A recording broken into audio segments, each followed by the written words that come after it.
بسم اللہ الرحمن الرحیم۔ السلام علیکم۔ سب سے پہلے درود پاک، اللہم صلی علی محمد وعلی آل محمد وبارک وسلم۔ ہماری جو آج کی ویڈیو ہے نا، اس کا نام ہے نبی پاک صلی اللہ علیہ وآلہ وسلم کے 5 دشمن۔ توجہ کے ساتھ ویڈیو کو پورا دیکھیے گا، آپ کو آقا علیہ الصلوۃ والسلام کے دشمنوں کے بارے میں پتہ چلے گا، اور اگر ہو سکے تو ہمارے اس یوٹیوب چینل کو سبسکرائب کر لیں تاکہ روٹین کے ساتھ آپ کو اچھی ویڈیوز ملتی رہیں۔ کفار قریش کے 5 سردار، جن کے نام اس طرح سے ہیں: عاص بن وائل سہمی، اسود بن مطلب، اسود بن عبد یغوث، حارث بن قیس، ولید بن مغیرہ۔ یہ لوگ نبی کریم صلی اللہ علیہ وآلہ وسلم کے بہت بڑے دشمن تھے، اور نبی پاک صلی اللہ علیہ وآلہ وسلم کو مختلف طریقوں سے ایذائیں اور تکلیفیں دیتے رہتے تھے۔ آپ کا بے پناہ مذاق اڑایا کرتے اور آپ کو جادوگر وغیرہ معاذ اللہ کہا کرتے۔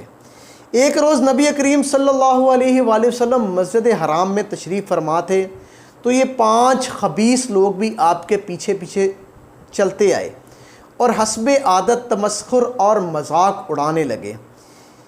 اسی حال میں حضرت جبرائیل علیہ السلام نبی پاک صلی اللہ علیہ وآلہ وسلم کی بارگاہ میں حاضر ہوئے۔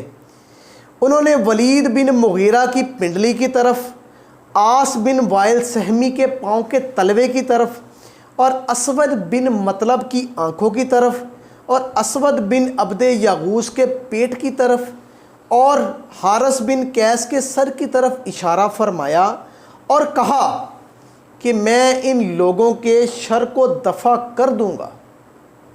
نبی پاک صلی اللہ علیہ وآلہ وسلم کو عرض کی کہ یا رسول اللہ، میں ان لوگوں کو آپ سے دفع کر دوں گا۔ چنانچہ تھوڑے ہی عرصے میں یہ 5 دشمنان رسول طرح طرح کی بلاؤں میں گرفتار ہو کر ہلاک ہو گئے۔ ولید بن مغیرہ ایک تیر بیچنے والے کی دکان کے پاس سے گزرا، ناگہاں ایک تیر اس کی تہبند میں چبھ گیا۔ وہ اس کو نکالنے کے لیے اس نے تکبر سے سر نیچا نہ کیا اور کھڑے کھڑے تہبند ہلا کر نکالنے لگا، جس سے اس کی پنڈلی زخمی ہو گئی، اور وہ زخم اچھا نہیں ہوا اور وہ اسی حالت میں مر گیا۔ عاص بن وائل سہمی کے پاؤں میں ایک کانٹا چبھ گیا، جس سے اس کے پاؤں میں زہر باد ہو گیا اور اس کا پاؤں پھول کر اونٹ کے جیسا ہو گیا، اور وہ اسی تکلیف میں تڑپ تڑپ کر کراہتے ہوئے ہلاک ہو گیا۔ اسود بن مطلب، اس کی آنکھوں میں ایسا درد اٹھا کہ وہ اندھا ہو گیا، اور درد کی شدت سے وہ بے قرار اپنا سر دیوار پر مارتا رہا، ٹکراتا رہا، اور اسی بے چینی میں وہ انتقال کر گیا، مر گیا، اور یہ کہتا ہوا مرا کہ مجھ کو محمد صلی اللہ علیہ وآلہ وسلم نے قتل کیا معاذ اللہ۔ اسود بن یغوث کو استسقا ہو گیا، جس سے اس کا پیٹ بہت زیادہ پھول گیا، اور وہ اسی مرض میں ایڑیاں رگڑ رگڑ کر ہلاک ہو گیا۔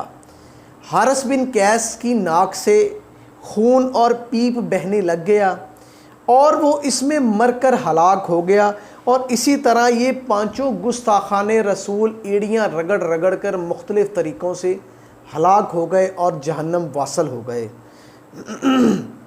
ان 5 گستاخوں کے بارے میں اللہ تعالیٰ نے قرآن پاک میں ایک آیت اتاری ہے، جس کا ترجمہ کچھ اس طرح سے ہے: بے شک ان مذاق اڑانے والوں کو آپ کی طرف سے ہم کافی ہیں۔ اللہ پاک فرما رہا ہے ان مذاق اڑانے والوں کو ہم کافی ہیں، جو اللہ کے ساتھ دوسرا معبود ٹھہراتے تو بہت جلد یہ لوگ جان لیں گے کہ ان کا انجام کیا ہوا۔ یعنی کہ کوئی بھی لوگ اللہ کا شریک کسی کو ٹھہراتے ہیں نا، تو ان کا انجام بہت برا ہونے والا ہے۔ حضرت انبیاء کرام علیہ السلام کے ساتھ تانے بازی، مختلف ایذائیں، مختلف معاملات، ان کی توہین، بے ادبی اور وہ جرم جو یہ کرتے ہیں، وہ بہت ہی خطرناک جرم ہے۔ اللہ پاک کا قہر اور غضب ان مجرموں کو کبھی معاف نہیں فرماتا، ایسے لوگوں کو کبھی غرق کر کے ہلاک کر دیتا ہے، کبھی ان کی آبادیوں پر پتھر برسا کر ان کو برباد کر دیتا ہے، کبھی زلزلوں کے جھٹکوں سے ان کی بستیوں کو الٹ پلٹ کر کے تہس نہس کر دیتا ہے۔ کچھ ذلت کے ساتھ قتل ہو جاتے ہیں، کچھ طرح طرح کے امراض میں مبتلا ہو کر ایڑیاں رگڑ رگڑ کر تڑپتے تڑپتے مر جاتے ہیں۔ میں آپ کو یہ بھی مشورہ دوں گا کہ اس زمانے میں جو لوگ نبی پاک صلی اللہ علیہ وآلہ وسلم اس میں گستاخیاں اور بے ادبی کرتے ہیں، میں کسی بھی مخصوص فرقے کو ٹارگٹ نہیں کرتا، میں سب کو یہ بتانا چاہتا ہوں کہ جو نبی پاک صلی اللہ علیہ وآلہ وسلم کا گستاخ ہے اور جو نبی پاک صلی اللہ علیہ وآلہ وسلم کی شان میں گستاخیاں کرنے کے لیے مواد اکٹھا کرتے ہیں کہ ہمیں کہیں سے نبی پاک صلی اللہ علیہ وآلہ وسلم کی شان میں گستاخی کا کوئی مواد مل جائے، ان کو میں دعوت دیتا ہوں کہ توبہ کر لیں۔ موت کا کوئی بھی وقت مقرر نہیں، اللہ پاک کو کیا منہ دکھائیں گے؟ نبی پاک صلی اللہ علیہ وآلہ وسلم اپنا منہ موڑ لیں گے تو کیا کرو گے؟ کیا کرو گے؟ اس دنیا نے تو ہمیشہ ساتھ نہیں رہنا، توبہ کر لو۔